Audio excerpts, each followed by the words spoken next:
नमस्कार मित्रांनो, दिव्य सम्राट agro service या यूट्यूब चॅनलवर आपले सर्वांचे स्वागत आहे. तर आपण करतोय प्युअर गावरान कुक्कुटपालन.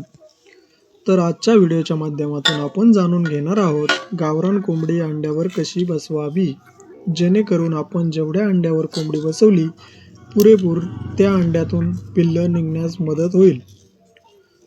त्याआधी आपण जर चॅनलवर नवीन असाल तर चॅनलला सबस्क्राईब करून बेल आयकॉन ऑन करा, जेणेकरून आपले गावरान कुक्कुटपालनाचे नवनवीन व्हिडिओ आपणापर्यंत पोहोचतील.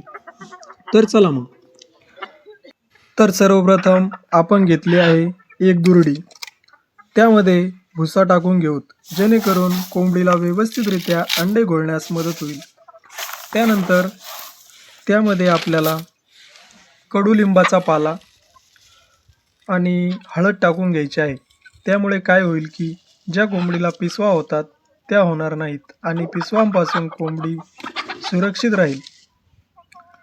आता आपण अंडी घेऊ आणि अंडी घेता वेळेस आपण मोठ्या मोठ्या आकाराची घेऊ आणि अंडी ही आपल्याला ओल्या कापडाने स्वच्छ पुसून घ्यायची आहेत आणि त्यानंतर व्यवस्थित खूड झालेली कोंबडी त्या अंड्यावरती आपल्याला ठेवून घ्यायची आहेत. तर मित्रांनो, अशा प्रकारे आपण गावरान कोंबडी ही अंड्यावर बसवू शकतो. तर ही माहिती आपल्याला कशी वाटली हे नक्की कळवा. धन्यवाद.